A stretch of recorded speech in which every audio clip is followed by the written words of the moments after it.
Good evening, Anna and all. Okay, hearty welcome to everyone for this Nano webinar. So today we gathering here for conducting a Nano webinar here for everyone. So we are from National Child Development Council (NCDC). The attendees are Montessori teachers, Montessori teaching trainers gathering here, and one of that student, she is conducting a webinar for others. So I am inviting all of you for this Nano webinar that regarding the topic multiple intelligence theory. It is a very bright topic. So she will be a good person to describe these things. So with my full-hearted, I am inviting Ms. Shabana for this webinar. Welcome, Shabana, for this. Thank you. Thank Welcome, you, ma'am. Thank you, Ms. Niranjana.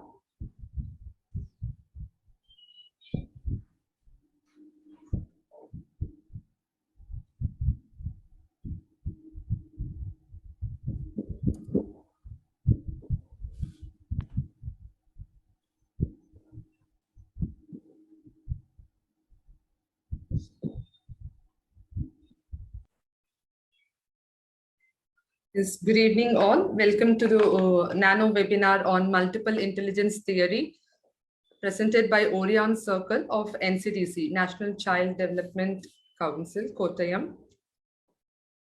Hello everyone, I'm Shabana Saravanan. Today I'll be briefing about Howard Gardner's multiple intelligence theory. So before getting into the briefing of the theory, let us discuss about some FAQs. So we have heard about the word intelligence. So can anyone describe what is intelligence? Just a basic definition, your own understanding. What is intelligence?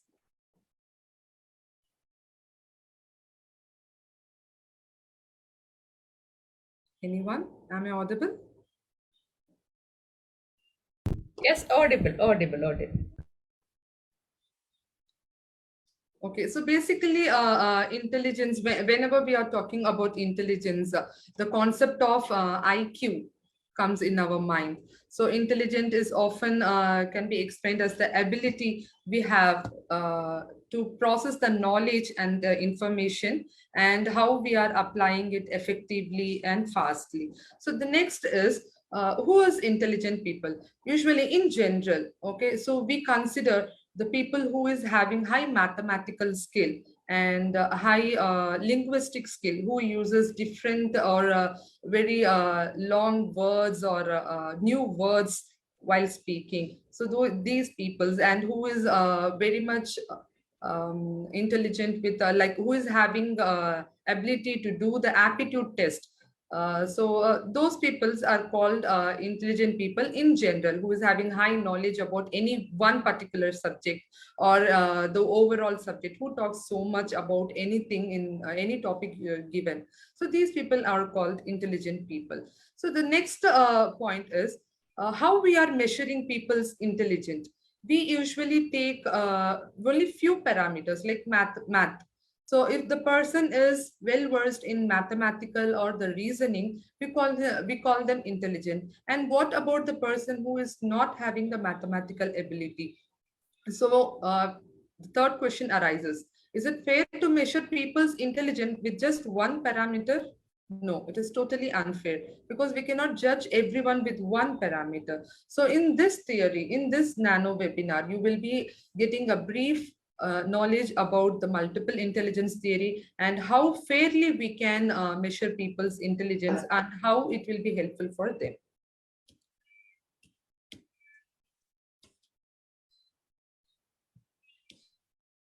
So what is meant by multiple intelligence theory? So to understand this, we have the three basic ideas. The first point is intelligence here is explained in 9 different separate categories. So the second point is every human has different ratio of these intelligence. So we have known that we are having 9 different separate categories, and everyone is having these 9 separate categories of intelligence with different ratio. And third, Everyone is smart in their own way. If you understand these three basic ideas, you can easily understand the concept of multiple intelligence theory. So next, what are the 9 types of multiple intelligence theory mentioned by Howard Gardner? The first is visual spatial intelligence, second, linguistic, third, bodily and kinesthetic, fourth, logical and mathematical, fifth, musical, sixth, interpersonal, seventh, intrapersonal, eighth, naturalistic, ninth, existential. So these are the 9 separate categories of multiple intelligence. So we have got a brief idea about what is multiple intelligence and the 9 categories. So the next is, who is the founder of multiple intelligence? Who has uh, coined this term? So it is none other than our hero of the evening, Howard Gardner. He is American psychologist. He first outlined his idea, multiple intelligence, in 1983. He published a book called Frames of Mind. In the book, he firstly coined only 7 intelligence. Later on, he added 2 more intelligence, which were coined by himself. And in his theory of multiple intelligence proposes that people are not born with all the intelligence they will ever have. That is, people will have intelligence, but that will improvise when they are growing into an adult, when they are aging up. The intellectual level of the multiple intelligence will differ in the ratio, and it will improvise. So now let's get into detail about the 9 categories. So the first one is visual and spatial intelligence. So people who are strong in visual and spatial intelligence are good at visualizing things. These individuals are often good with directions as well as map, chart, video, and pictures. Most of we people will remember the places, the exact things where we are keeping the utilities in our home. So we have the strong visual spatial intelligence. So these people have the strength of visualizing something. For example, if you take architect engineer, okay, so given a space, a particular space, the architect intelligent engineer, he can easily visualize how the designs will be, and how the design will fit here, what design will fit here, and how to manipulate with the designs and everything. We usually in an empty home, the housewives, all the or the person who is getting into the new home, they can easily visualize where the things can be placed. In this place, the dining table can be placed, and in this small place, the fridge or the washing machine can be placed. So we can easily visualize the things, and hence the characteristics are drawing, building, designs, mazes and puzzles, looking at the picture and memorizing what it is there and the meaning behind it, and imagining. So what are the career opportunities for the people who is having high visual and spatial intelligence? So physicists, graphic designers, artists, inventor, architect, and engineer. So here are a few examples. Leonardo da Vinci, he has a high visual spatial intelligence.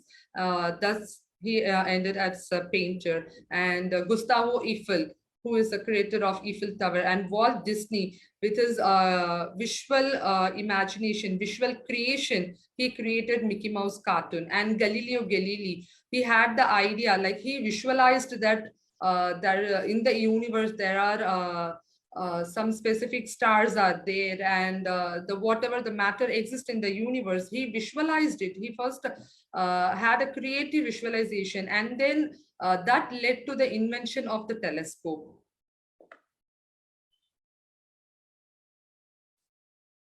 So next, linguistic and verbal intelligence.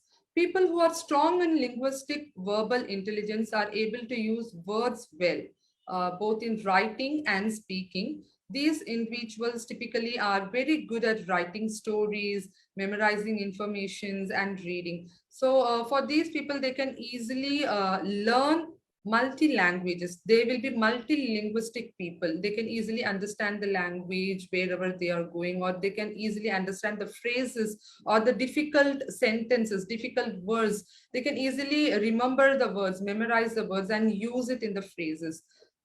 And the strength of the person who is having high linguistic verbal intelligence are word, language, and writing.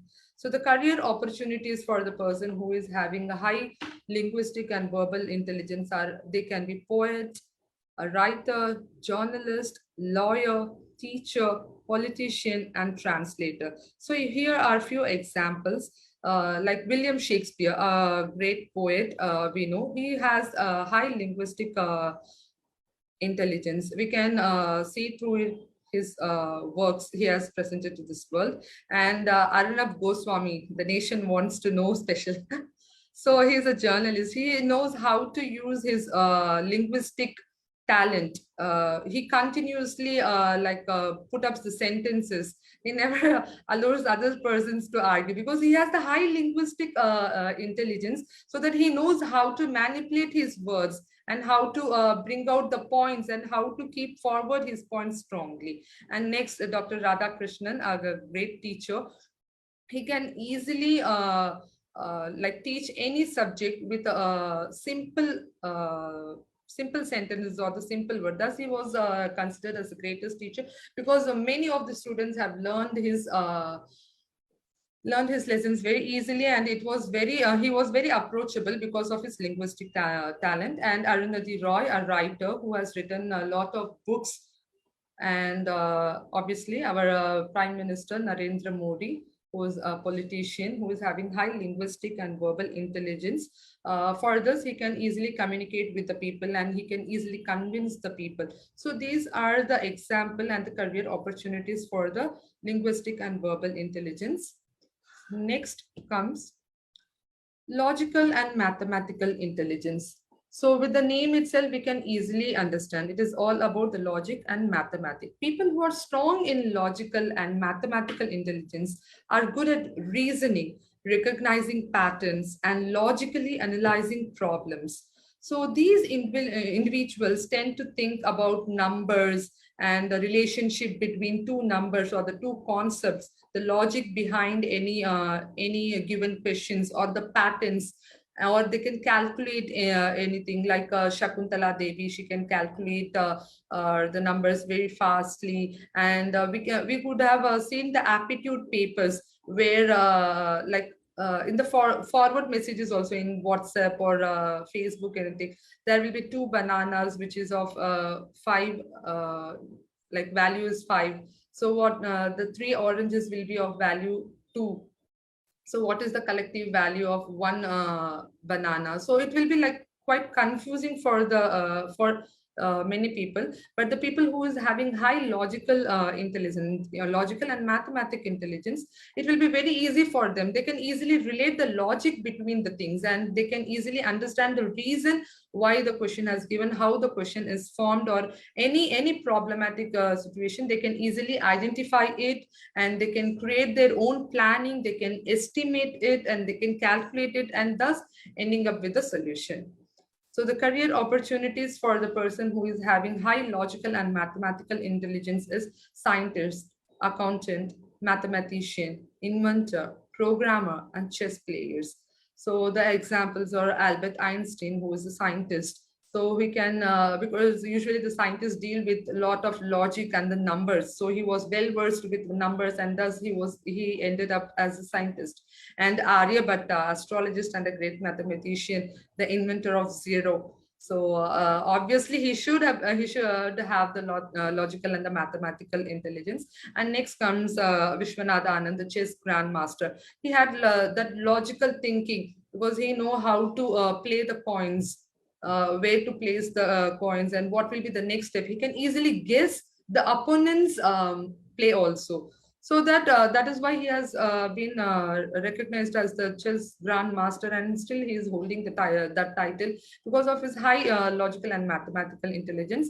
As I mentioned before, our great Shakuntala Devi, who is a calculating prodigy of India, who can easily, within a second, within flash of second, she can easily calculate all the mathematical problems, and she can easily tell the logics behind the problems. So next is the bodily and kinesthetic intelligence. In bodily and kinesthetic intelligence, it deals with the actions like motor skills and fine motor skills. There are two motor skills, which is gross motor skill and the fine motor skill. Fine motor skills, which involves the fingertips or the fingers, like it is very minute motor skills, and gross motor skill deals with your hand and leg, where it is moved very freely. So those excuse me.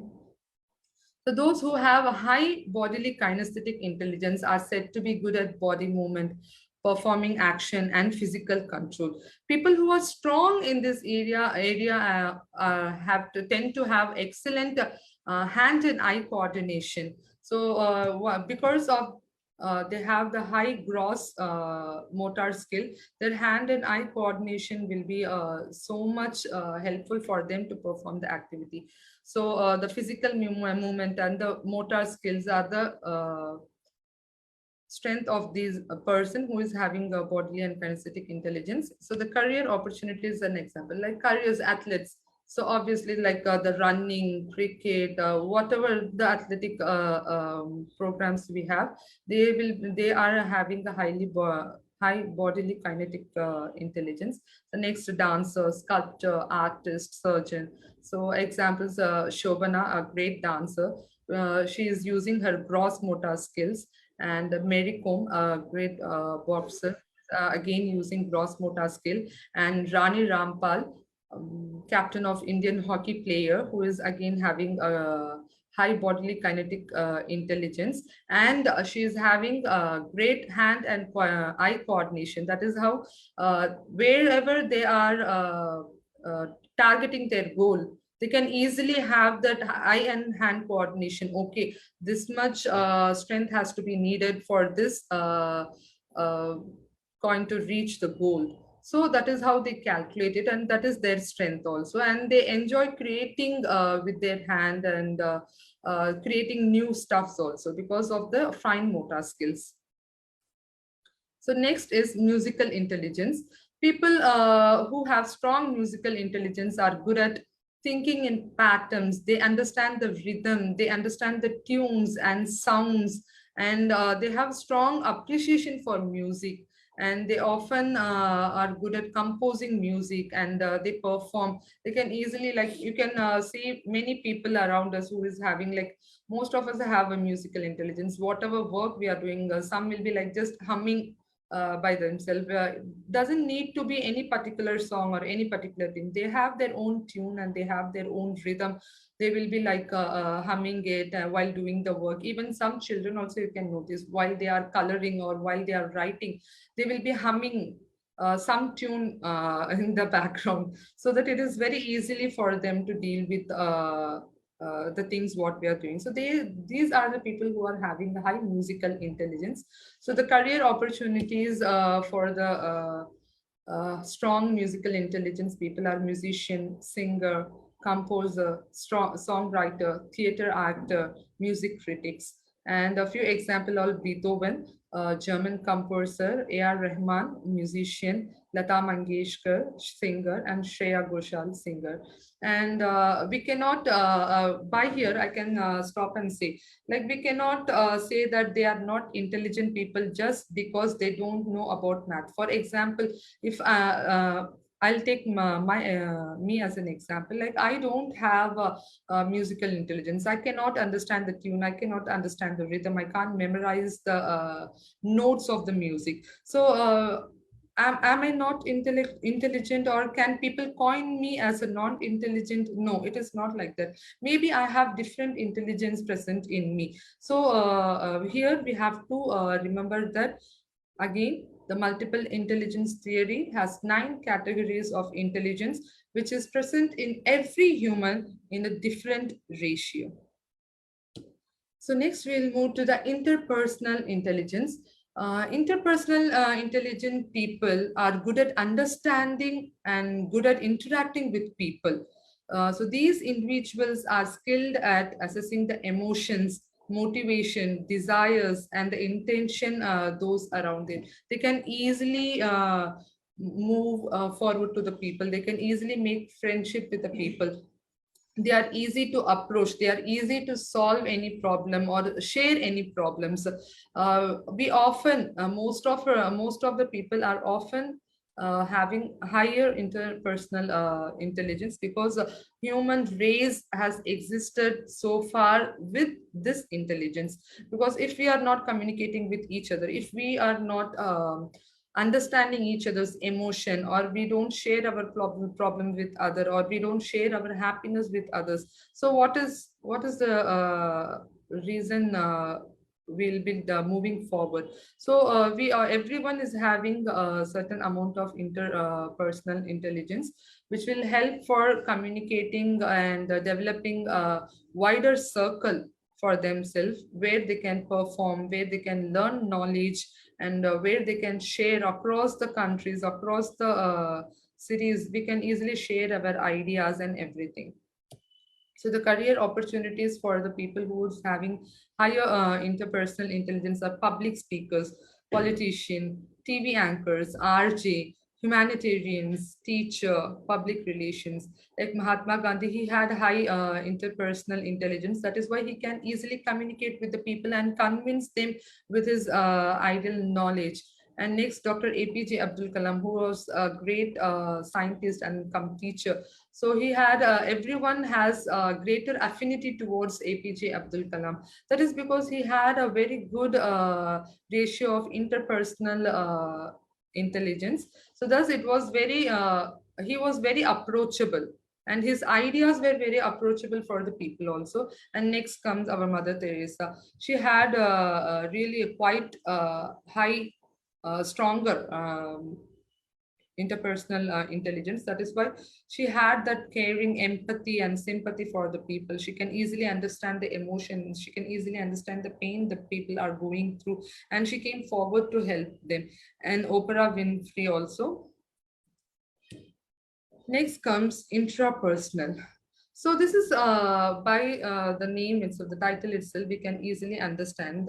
It is quite opposite to the interpersonal intelligence, because these people don't tend to have the openness in them, because these people are good at behaving or being aware of their own emotion states, feelings, and motivations. And they are quite basic understanding about themselves, and they tend to enjoy self-reflection, self-analyzing. Most people will be like daydreaming all time, so they are so involved in their selfness, and that is why they are having the high intrapersonal intelligence, and exploring relationship with others, and assessing their personal strength. These are their strengths. And they can have a control of their emotions, like physically and emotionally and even spiritually. They have that control of their life. Whatever the situation is going on, they know how the results will be, and how they have to behave themselves, or how they have to present themselves in any such situations. So for the people who is having high intrapersonal intelligence, the career opportunities are philosophers, entrepreneurs, researchers, psychologists, creative writers, spiritual counselors, because they will always have that thinking going on the back of their mind about the oneness, and how to develop the concepts, creativity, and everything, and how to present one idea. So everything will be around it. So the few examples are Swami Vivekananda, our spiritual leader, and Socrates, a great philosopher, and Kalpana Saroj, India's first entrepreneur, and Sudha Murthy, my personal favorite, very creative writer. So next comes naturalistic intelligence. Naturalistic is the addition, like a recent addition to the Gardner's theory, because in the Frames of Mind book, first he coined only the 7 intelligence, what we have seen so far. And later on, he added 2 more intelligence. The first one is naturalistic intelligence. So according to Gardner, individuals who are having high naturalistic intelligence often interested in nature, like nurturing or exploring the environment and learning about other species like plants, animals. They are much involved with the nature related things, like visiting places, like often going on tour to different places and having a deep relationship with animals, and who are thriving to have the contact with the nature, and who cares about environment, who wants to step up for the environment changes, and they learn a lot more about the nature, and they are so interested uh, about the surrounding also. These intelligent individuals are said to be highly aware of even the subtle change to the environment. So the strength is finding patterns and relationship to the nature. And these individuals are quietly interested in botany, biology, zoology, those kind of subjects. And the career opportunities for the people who possess high naturalistic intelligence are farmer, botanist, environmentalist, nature photographer, zoologist, archaeologist, and entomologist. So examples Charles Darwin, a naturalist, because he wrote a book about the species of origin. So he had that intelligence to think about the origin of the people. He wanted to be close with the nature, and what evolution has happened with the nature. So thus he ended up with the book, like publishing the book Species of Origin. Next, R.K. Pachauri. He is the Nobel Prize winner and a great Indian environmentalist. And Menaka Gandhi, a Blue Cross activist. She has a great empathy towards animal cruelism and how the love towards animals. Thus, she ended up as a Blue Cross activist. And Radhika Ramaswamy, she is first Indian wildlife photographer. She had a very deep connection with nature right from her childhood. Thus, she like put up all those interest into the photography, like wildlife photography. She used to go to places and take wildlife photographs, and she had a very great bonding with dealing with animals also, because and patience, the patience the wildlife photographer or any other photographer is having is very immense. So thus the naturalistic intelligence, people have a high connection towards the nature. So the next and the last intelligence is existential intelligence.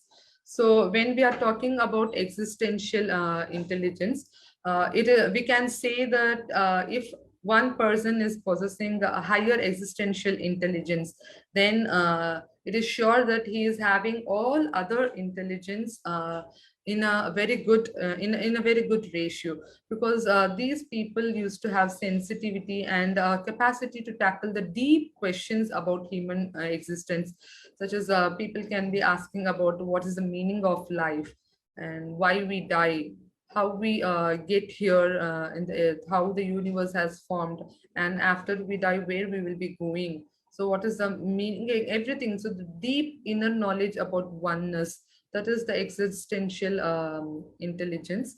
So these people will always be like having a calmness in them, like they don't get too excited for the good thing or too depressed for the bad things happening in their life. They will always maintain that calmness in their life, because they are well aware about the surrounding, and they have that patience, and they have their control, and they know what is going to happen.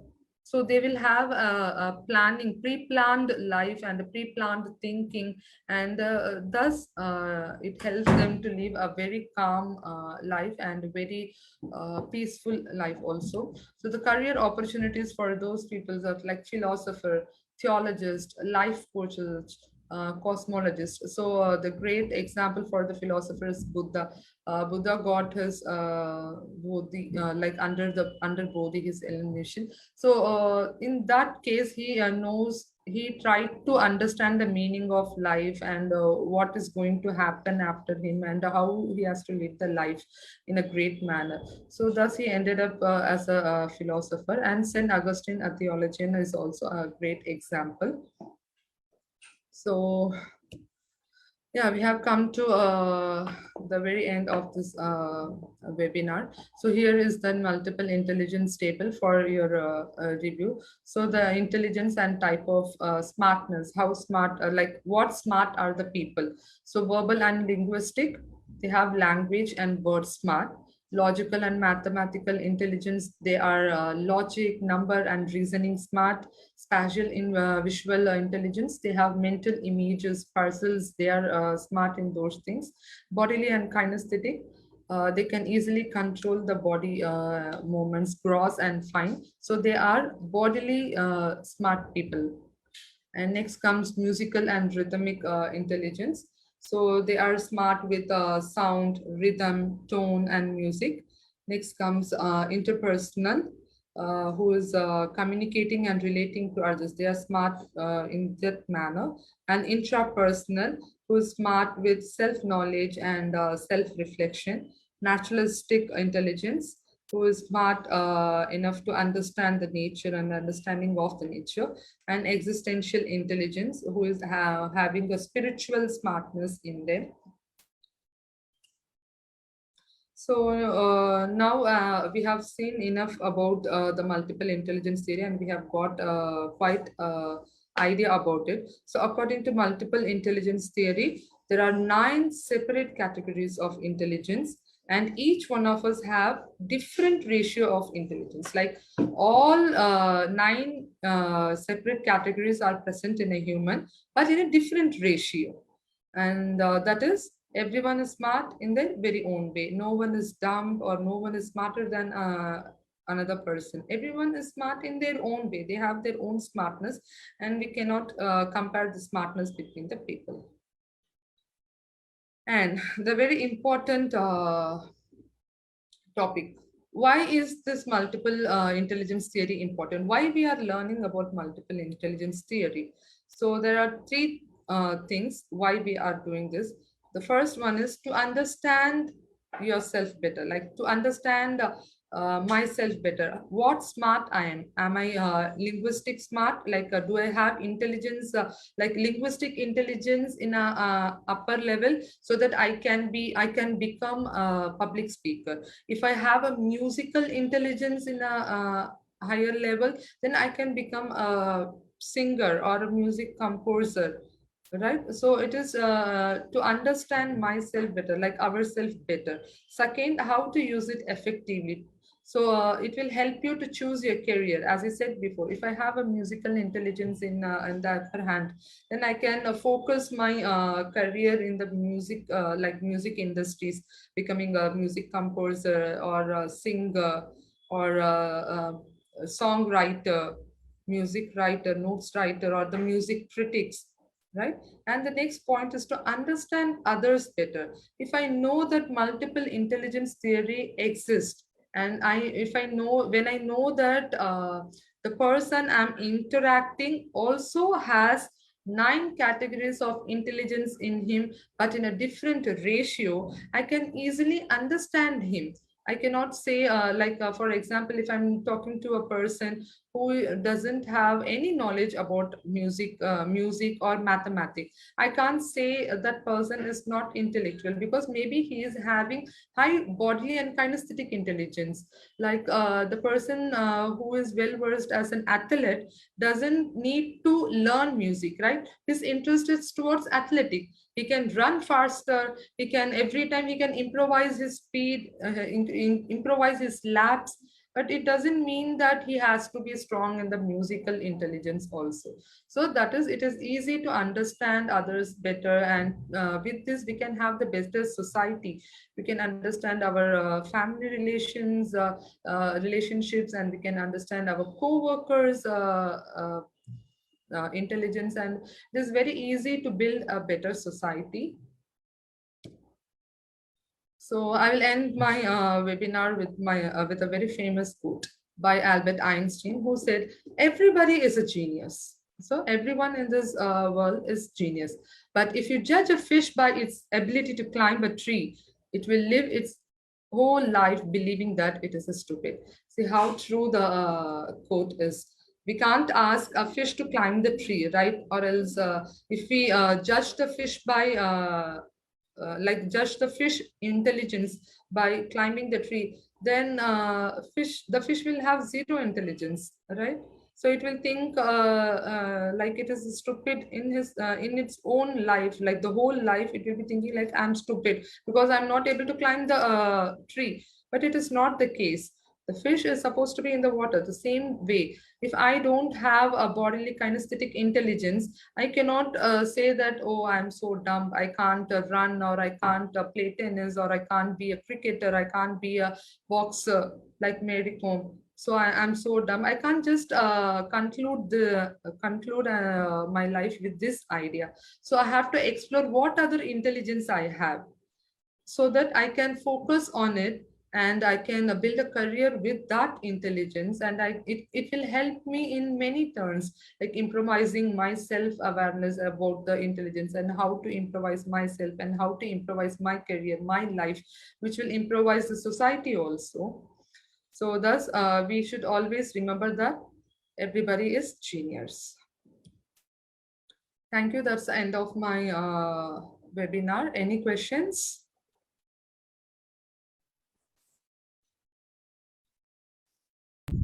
Wow, super. Amazing. Super. Wow. Well And done, PPT was excellent. Very PPT. nice. Yes. Very nice Super. person. Yeah. Well explained, Mr. Bana. It was very clear. Superb. There is no doubt and all. Yes, correct. There is no doubt about that. Presentation. And the Okay. PPT presentation is Yeah, wonderful, Mr. pakka. Bana. Yes. I think you took too much effort to make that PPT, right, Mr. Bana? Yeah, I have to give my best, right? That is my intelligence. Like I'm very well versed in Yeah. so I Wow. used my intelligence in the upper hand. Yes, correct. Wow, super. So Excellent. no questions. No more questions are there. Explain everything. Excellent, Okay. Mr. Bana. So Excellent. if you don't have a question, then I might be giving you a homework. Okay. So your homework Oh, is homework also there? yeah, a homework for yourself. Okay. Yes, So you teacher. know about you would have got quite a knowledge about multiple intelligence and the 9 different types of intelligence. So your homework will be, you have to find which smart are you. Okay, and you have to focus on your smartness and improvise yourself. That will be your homework. Yeah, good. I hope Yes, of everyone will do this homework. Okay. Yeah, of course.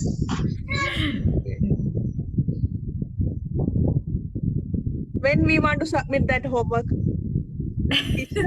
Give the grace period for yourself, by tonight, or take some a day or two to analyze yourself, which intelligence you're having stronger, so that it will help in your career and in the personal life also. Yeah, Sudha ma'am, you're also there? Yes, ma'am. Now only I have also- seen you. I- Yeah. Good evening, Sudha. How are you?